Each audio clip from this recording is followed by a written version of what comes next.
the fundamental definition of happiness is the experience of gratitude. To be grateful is to be happy, and to be happy is to be grateful. Now, what does gratitude mean? This is just very fundamental stuff. Dennis Prager has a whole book on it. What does gratitude mean? Gratitude is the feeling that I am getting more than I deserve. When you feel like you're getting more than you need, that's a feeling of wealth. You feel rich. Abundance. When you feel like you're getting more than you deserve, that produces gratitude. Because if you're getting what you deserve, that's justice. There's no reason for joy. You're not happy about that. So if you feel like you deserve to get a job and you deserve to get paid for your work, there's no occasion for gratitude or joy. I put in the work, pay me. So if you don't pay me, I won't be unhappy. I'll be outraged because this is not moral. It's an injustice. But if I get paid more than I think I deserve, now I've got an occasion for gratitude. So if I'm getting more than I need, I feel wealthy. If I'm getting more than I deserve, I feel grateful. So how do we get to happiness? By being grateful. And what are we grateful for? So there are people who go a little overboard, Oh, you always have something to be grateful for. This one guy wrote a book. He says, you can be grateful that your parachute didn't fail to open. Yeah, but I wasn't using a parachute. I don't jump out of planes. Yeah, but still. There are people who jump out of planes and their parachute fails to open. Didn't happen to you. That's a little desperate. If you got to go that far, you're a pretty sad person. Where do we get the feeling I'm getting more than I deserve? Who ever thinks like that? Your ego would naturally assume, well, if I'm getting paid that much, I guess I deserve it. I must be really good because I'm getting paid more than anybody else for doing the same job. When would I attribute what I'm getting to good fortune rather than deservedness? So it takes a certain amount of humility to not only believe, but to actually feel I'm getting more than I deserve. Whether it's at work or just in life in general. Like my wife is really good to me. I don't deserve it. Or I deserve a little of it, but not that much. So there's a certain humility that is necessary for joy. Because without humility, you don't feel gratitude. Without gratitude, there's no joy. So when the Torah says, the humble will gather in joy, everybody says, wait. Humble people are not happy people. Humble people are miserable people. Since when do humble people get to be happy? Well, that's not understanding what humility. Yes, if you think you're a loser and you tell yourself that you're a loser, no, you're not going to be happy. You get a bunch of those people together, it's not going to be a fun event. But that's not what humility means. Humility means not assuming that you deserve. So humility doesn't mean thinking you're incapable when you're capable, or thinking you're stupid when you're smart. That's not humility. That's just self-deception.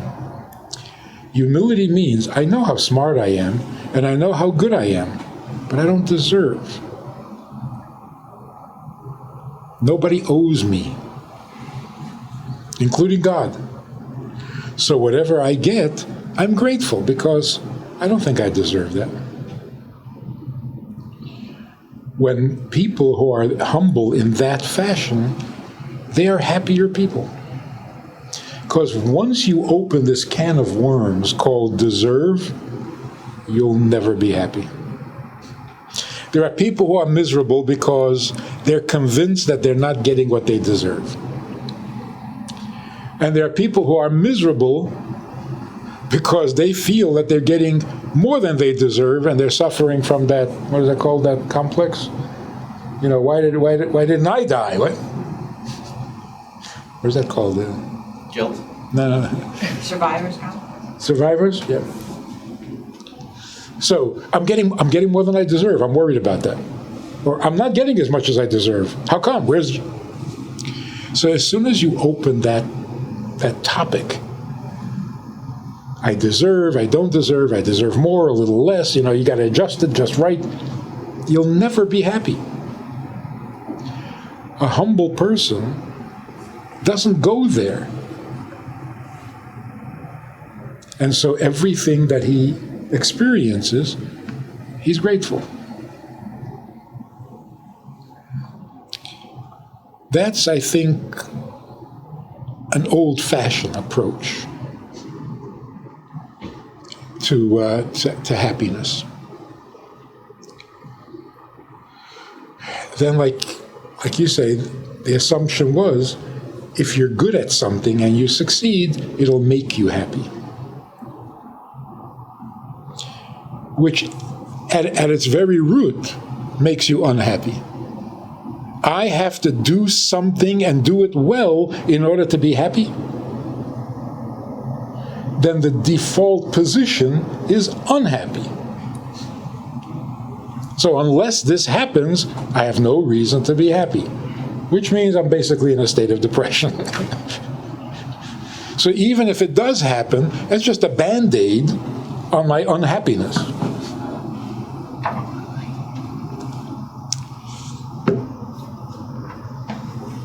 So let's take a new look. A completely radical, strange, crazy view of what our lives are all about. From the time you start kindergarten, you are told what you need to do, what you must do. You say to a child who's going to kindergarten, you got to get your shoes on, you're going to miss the bus. You got to get to the bus. You're going to miss the bus, you're going to miss a day of school. So you're talking to a 6-year-old, and you say, you have to. So he gets up, and he puts on his shoes, and he catches the bus. If he doesn't, never hear the end of it. Because he failed. He's 6 years old. He's already failing. He's a loser because he missed the bus. Now, why do you have to get on the bus? Because you got to go to school. You have to go to school. Why? Because you need to get into a good college. Why? Because you need to get a good job. Why? Because you need money. Why?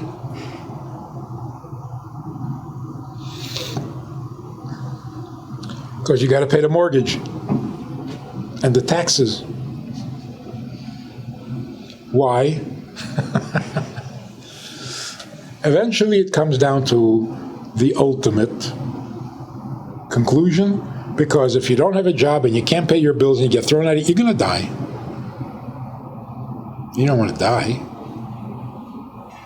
So the 6-year-old has to catch the bus because otherwise he's going to die.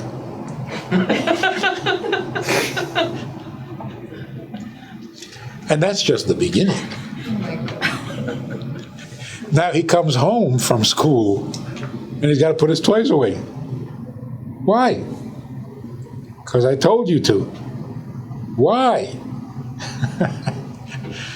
Because the room is messy. It's your toys. You want to take good care of them. Put them where they're safe. Why? Because if you don't, I'll spank you. It always comes down to a threat. You're going to die. I'm going to kill you. You're going to get spanked. You're going to get punished. You're going to be miserable. Every step of life, everything. You have to, you must, you got to, you need to, you did. That was life for like 5,000 years of history. Okay, so what happens is, all these demands, enough already. I can't take this anymore. So I go for therapy. And I sit down and I say, you got to help me because all these demands on me, I too much to. And the therapist says, oh, you think that's your problem? That's just a symptom. Your real problem is your mother never wanted to have you. or you're jealous of your brother. So what? I don't have a brother. Yeah, but so all of a sudden, I have more needs than I ever dreamed of.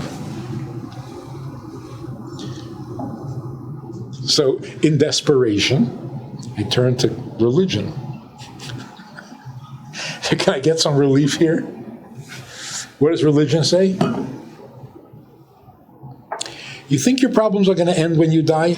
No. They're going to start when you die. So you better do this, that, and the other. You want to go to hell? Okay, that's it. I quit. I can't do this. I spend my entire life avoiding some threat. That's it. That's life. Life means don't die, don't fail, don't go to hell. I don't want to do this. I don't want to do this. So there's a guy in India, you probably heard about it. He's 27 years old. He took his parents to court. He sued them because they gave birth to him without his consent. The court threw it out, so it didn't go very far. His argument was, I didn't agree to this. I didn't ask to be born. So if I have any expenses, you have to pay. What do I have to pay? I have to pay because you gave birth to me? You decided to give birth to me, you pay all my bills to the day I die. And I have a very big appetite. I know how you can rectify all this. They threw it out of court because the parents said, we didn't ask to be born either. So blame grandma. They took it all the way back to Adam and Eve. Who started this? There's some truth to that. Why does it make sense that you're born into responsibilities? If you didn't ask to be born, you didn't agree to be born, how do you become responsible? It doesn't make sense.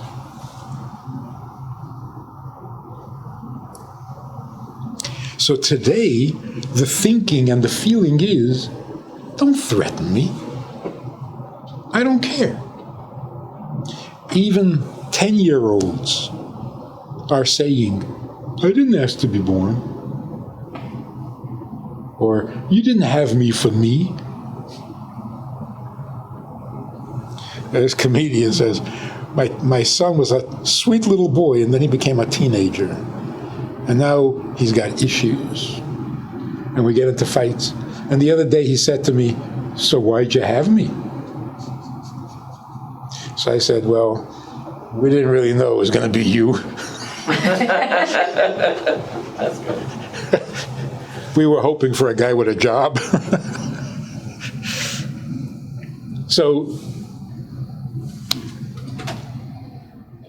even little kids, I didn't ask to be born. Now, by the old standard, this kid is depressed. He needs therapy. He needs to go on medication. He didn't ask to be born. He doesn't want to live. This is serious. So you rush him off and put him on Zoloft or something. And if a kid says, I didn't ask to be born, you should say, neither did I. Because it's true. We don't ask to be born. And why don't we ask to be born? Because we don't need to. We don't need this. I think it's pretty obvious that if we were never born, we would have no complaints. That's for sure. Yeah. We would never knock on heaven's door and say, how come I wasn't born? We don't need to be born. This is scary, right? We don't ask to be born because we don't need to be. We were never, brave enough to face that reality, because that sounds like it's leading to depression. I don't need this. I didn't ask for this. I'm resentful. I'm depressed. Or, I didn't ask for this. I don't need this. Life is meaningless. So I become a nihilist. Yeah, whatever. Who cares? That's why belief in God is absolutely essential to mental health. What? Mental health. Because if I don't need life and there is no God, what am I left with? So we have to rethink one of the most fundamental assumptions by which we have lived for 5,780 years. Human beings are needy. Is that true? We're weak, we're tiny, we're helpless, we are needy, we are dependent on God. He better be nice to me or I'm going to suffer terribly, so I will sacrifice my firstborn, if that's what it takes to make him happy with me.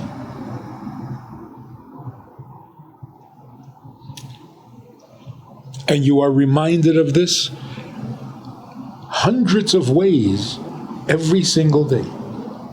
You need this, you must have that. I mean, listen to the commercials. It drive you crazy. As if life doesn't give you enough needs. The commercials? What, you don't have one of these? You gotta have one of these. It's to die for. You see? And interesting also, the language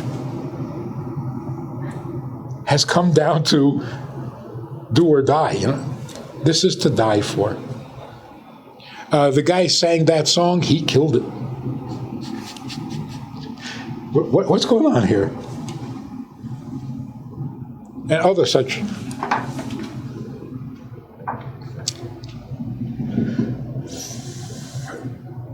I need, I must have. And look, it's true. Human beings are frail. Human beings are dependent on so many things. Bad weather can kill you. A mosquito can kill you if he's carrying a virus. A banana peel can bring you down. So what are you? You're a helpless little creature.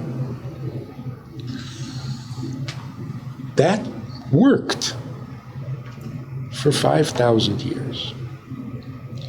All of a sudden, if you think there's global, climate change, that's the least of our problems. There's another change that is happening, much more significant, and that is, you can't threaten me anymore. I've had it. Don't threaten me. 10-year-olds are saying, I'm not cleaning up my room. What are you going to do? Kill me? I didn't ask to be born. It's down to that fundamental shift. I will no longer accept this identity of being the helpless, dependent beggar. Just don't kill me. It's not a way to live. I was speaking to a shul full of people on Yom Kippur who don't know how to daven. They don't read Hebrew. They come because it's Yom Kippur, but they don't know what to do. So we were talking. Upstairs there was a minyan of the daveners, and I'm wondering, when they look at what's going on in the davening, what do they see? What does it look like to them? An entire community of healthy human beings are sitting there all day long, fasting, admitting their sins, promising to do better, crying, begging God not to kill them. Right? Inscribe us in the book of life. Zochreinu l'chaim. We want to live. Don't kill me. Don't kill me. They want to run away. This place is nuts. You're healthy. You're young. What is with this paranoia? He's going to kill you? You're afraid to die? There are people who don't come to shul at all. They don't die. What's with you?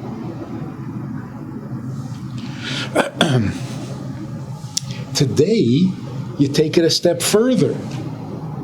It's not just, what makes you think you're going to die? Calm down.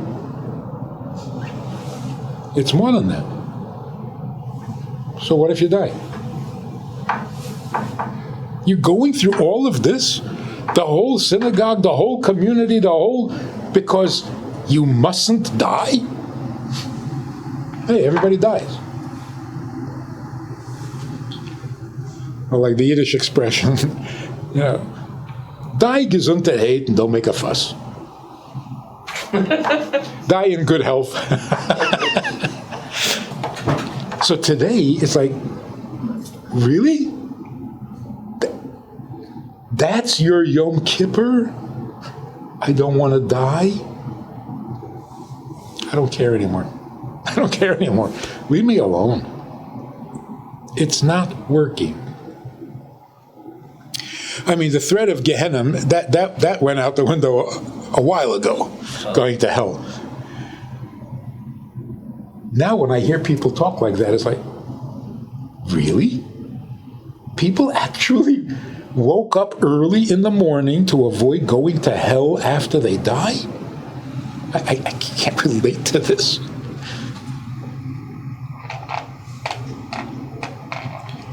So, for all of history, the farmer went to work in the fields, and the gatherers went to gather. Why? Not to die. Why did they do it? How come there was no rebellion? Like, stop it. They did what they had to do. Exactly. You do what you have to do. But when you break it down, why do I have to do what I have to do? Because if not, you're going to die. So I'm living my whole life, working myself to the bone, day and night, just to not die. All of a sudden, that is not computing. That's not what? Computing. That makes sense anymore. And it's not some kind of a weird philosophy. 10-year-olds are voicing this attitude. I don't care. I didn't ask to be born. So when the religious grandfather says to his grandson, you have to keep kosher. You have to make a bracha. You have to. My grandson says, I have to? I don't. It just dawned on me, I don't. So they get into a fight. And the grandfather said, you have to. The kid says, I don't have to. Who's right? You have to go to school. You have to graduate. You have to pass the test. I don't have to. Who's right? Here's, in theological terms, here's the issue. If you have needs, then you're competing with God. Because God created the world for His reason. You have your reason. So God wants you to fast on Yom Kippur, but you need to eat.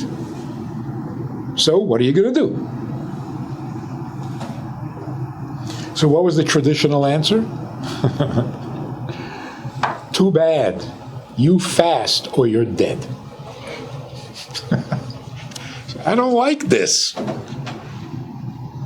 But now we're realizing it's not a conflict. We don't have two gods fighting over life, where God tells you to do this, but you need to do something else. The whole notion that human beings have needs is not kosher. God created you. Enough said? You didn't create yourself. I rest my case. If God created you, who's needy? God creates you, and you're the one with needs. You give birth to me, and you want me to get a job? You get a job. So if you created me, how did I become responsible? And if I don't do what I'm supposed to do, you're going to punish me? Religion is horrible. If that's what religion is saying, it's absolutely monstrous. I don't ask to be born. I don't need to be born. God creates me and says, you're going to go to hell. I quit right there. That's it. I've had it. Here's the switch that is happening in front of our eyes. It's good news, but it has some terrible side effects. The good news is human beings are not needy. We are not helpless. We're not in trouble by default. We're not born in sin. We have no needs. Remember, not so long ago, people were paranoid. People were terrified of the day after. Remember that movie? The day after nuclear whatever? The whole world is going to blow itself up. Yeah, that'll be the end of all suffering. I'll stop complaining. I'll never kvetch again. It'll be over. What's your problem? That threat that hung over, we're all going to die. Don't threaten me, okay? 5,000 years, enough already. It's not working. We are not needy. That's just a fact. I don't know how we got so brainwashed to thinking that we're the needy ones. We didn't create the world. How are we needy? In fact, it is an arrogance to say, I need. No, you don't. You're a guest.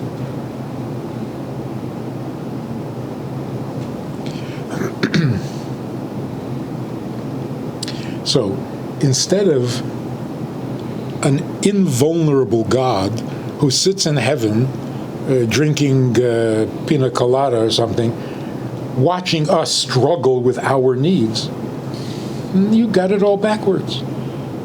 You got it all backwards. I don't need anything. He created the world. Hello. He is needy.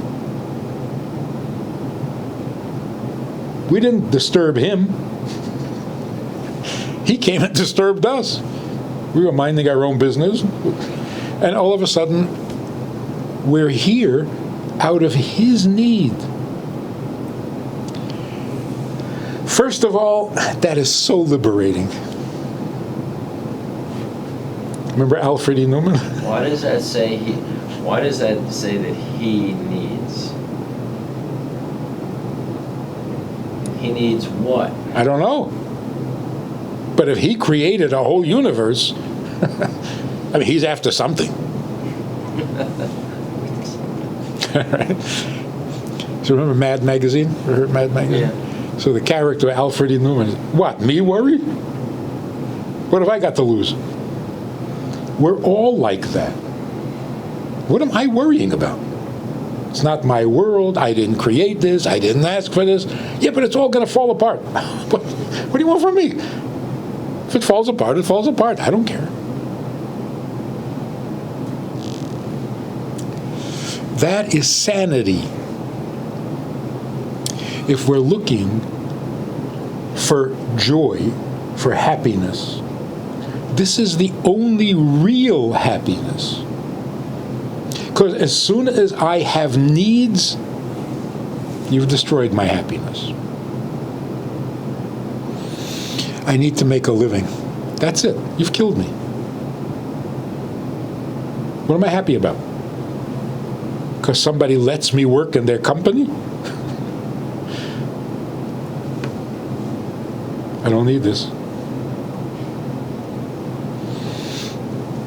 In fact, when Adam and Eve ate from the tree of knowledge, what was the curse on Adam? He's going to need a job.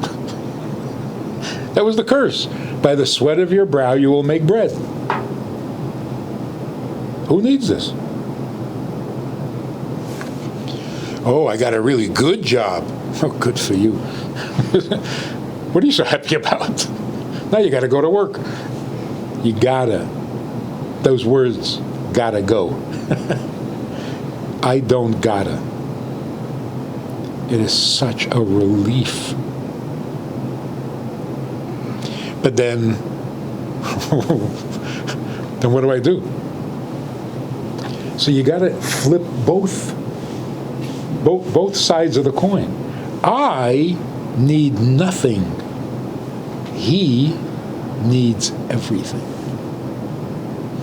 He needs me to eat because he designed me that way. If I designed myself, I would never do this to me. Can't go for a couple of hours without food? That's so embarrassing. I would not do this to myself. So if you ask me, do I need to eat? No. I need to stop eating, and I can't. I need to stop sleeping, but I can't. I need to stop worrying, and I can't. Who did this to me? So now, factually speaking, if a person says, I need to eat, is that true or false? It's false. This is not a matter of humility. It's not a matter of being aesthetic. Go without food. You'll become a tzaddik. Or you'll become an angel, actually. Because you're going to die. But, give up your food. Give up your need. Sacrifice. No. I've got nothing to sacrifice because I don't need anything. So when I say I need to eat, it's not true. I don't. But he saddled me with this handicap. So why am I attributing it to me?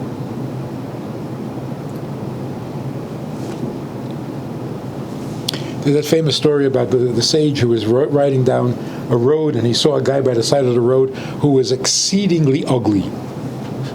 So he stops and he says, "Whoa, are you ugly?" And the guy says, "Don't complain to me, complain to my maker." And the idea behind it is, the man's ugliness came from his arrogance. So the sage felt that he needed to do something to fix it. The arrogance came from the fact that he never admitted to a creator. He took all the credit for himself. Self-made man. So the sage said to him, "You're a self-made man. Why'd you make yourself so ugly?"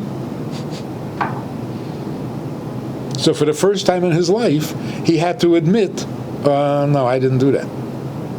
Somebody did that to me. So complain to him. This is true of everything in life. I need to eat? No, somebody did that to me. I need to sleep half my life away? No, somebody did that to me. So if somebody asks, why do you need to eat? Don't complain to me, complain to my maker. It's not my idea. So it's not my need. If I don't need to be born, why do I need to eat? On the other hand, we're told, if God gave you life, he'll give you food. Does that make sense? That's like the guy suing his parents. You gave birth to me, you feed me. So the Gemara actually says, whoever gives you life will also keep you alive. Why not? It's his investment.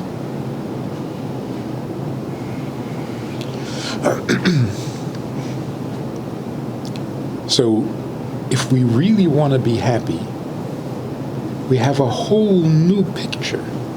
This'll make you happy. That'll make you happy. Don't worry. Don't sweat the small stuff. Don't worry. Be happy. That's old. It's not working. And it's not even true. The new paradigm is you have nothing to worry about because you need nothing. You don't have to. You don't need. The reason you're here is because you are needed.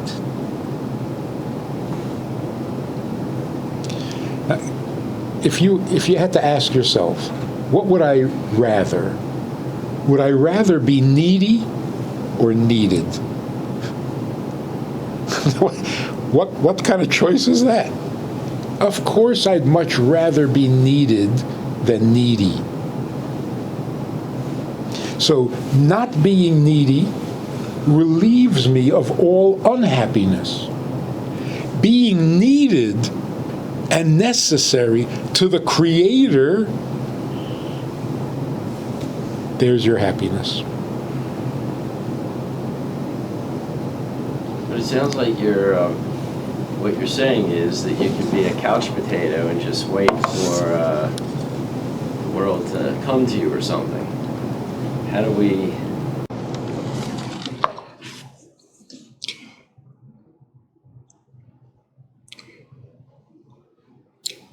Why do we enjoy doing something for others more than we enjoy doing it for ourselves? There's some inconsistency here. It's all about me. I have to have what I have to have. I got to get my needs. Oh, you need something? Okay, let's have a party. Why is that? Particularly if you're cooking.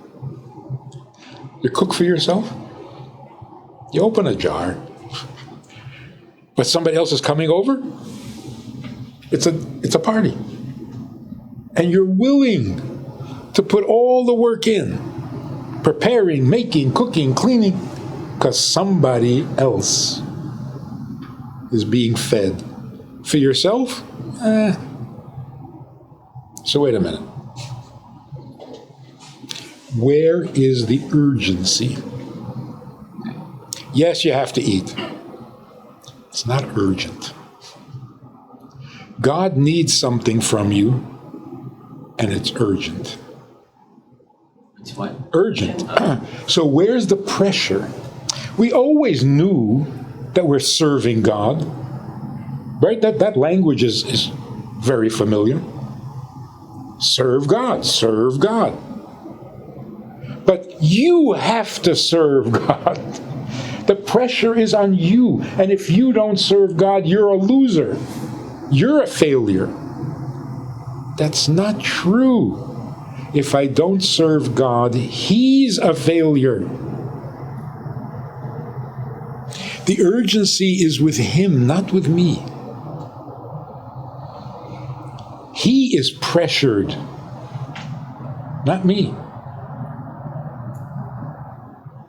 Whatever is pressuring Him to create an entire universe and keep it going must be really heavy. So we are serving Him is the only thing that makes any sense. It's not religion. It's just, look at the facts. I don't need to be born. I don't need to be here. So what's all the fuss? You're going to say, so I don't know why I'm here. No, I don't know why anything is here. It's not personal. I can't find my purpose in life. There is none in the human system. There is no purpose. Not just me. 10-year-olds. Didn't ask to be born. So where is the purpose? In the Creator. Once you think about this, the first verse in the Torah is all you need to know. In the beginning, He created the world. Got it? That's it. Let's party. He created the world. I don't need anything. But He needs me? What would be a stronger motivating force? My need or His need? His need. Logically, sensibly, His need motivates me a lot more than my need. My need depresses me. We have this tour in Crown Heights, a walking tour of the community, of the neighborhood. Fantastic. It is so popular. It's a whole subject in itself. People from all over the world. Palestinians, Germans, Chinese. How do they find out about it? Airbnb. Airbnb promotes... Oh, experiences. Huh? There's experience. You could do experiences on Airbnb. Yes. So we're always talking about, wow, the world is coming together. We have more in common than what separates us. When people talk like that, what do we have in common?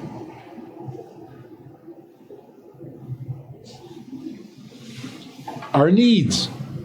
See, we all need the same thing. So we should be able to get along because we all need the same thing. That is so senseless. Do you know why we don't get along? Because we need the same thing. You need the water and I need the water. All right. May the best man win, because we're going to war over this. If we needed different things, we would be at peace. So yes, it's something we have in common, but that's what makes it impossible to get along. So as soon as I have needs, you're my enemy. Because you also have needs. And by that definition, God is my enemy. What's he mixing into my business? Tells me how to get married, when to get married, to whom to get married. Bug off. Got my own problems. So religion comes along and says, watch it. The referee. He go and get you. So that's not working. So what do we have? A much stronger motivation and no burdens. Come on, that's the best of both worlds.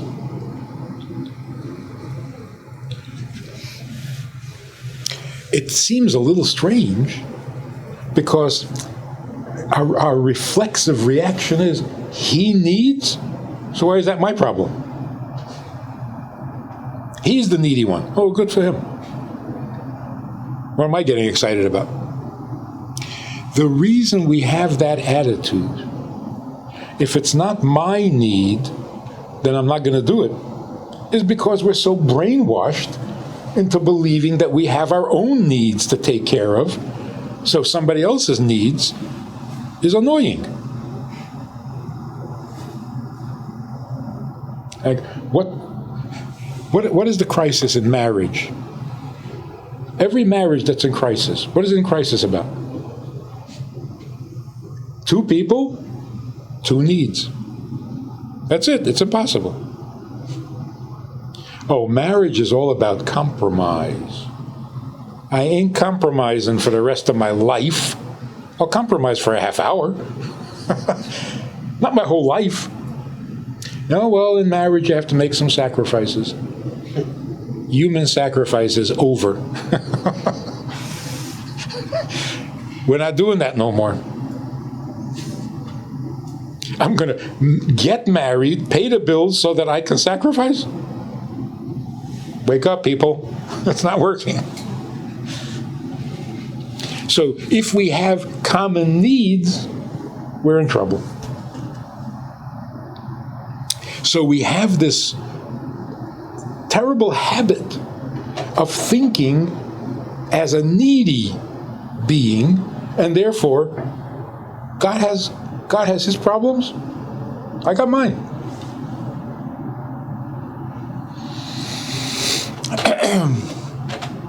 God says to fast on Yom Kippur? No, I have a need to eat. So who's going to win? Whoever's a bigger bully. And he's a big bully. So for 5,000 years, he won. Now people are saying, wait. No, you're not going to bully me into behaving. So what is one of the big issues in school today? Bullying. We're not tolerating it anymore. We've always tolerated it. Can I No come more. Back to the marriage thing you just said. If you must. We get married to provide the other's needs. You do not get married to get what you need. Because if you're needy, don't get married. Don't be ridiculous. Don't find another intelligent human being and say, okay, so you'll give me what I need, right? No, you're going to give me what I need.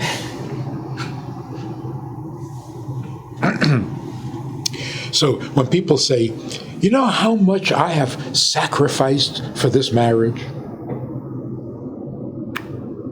You know how I compromise all the time? My husband loves doing whatever, and I do it even though I don't really like it. I compromise. If making your husband happy is a compromise, you're not even married. That's a compromise? That's what you're here for. That is your life, not a compromise on your life. So what if you compromise? Parents live their life for their children. What a sacrifice. It's not a sacrifice. Sacrifice means I should be doing something else. No. This is what I should be doing. How do you call that a sacrifice? Because since people still feel they need to go to work. We got to adjust that. You need to go to work. You're an unhappy person. You're a burdened human being. How do I unburden you? Give you a nicer office? That works for a month. But then you got to go to that nice office. That language just doesn't work. Because it's not true. So when the grandfather says to the grandson, you have to say a blessing before you eat that cookie, you're not telling the truth. He's going to rebel.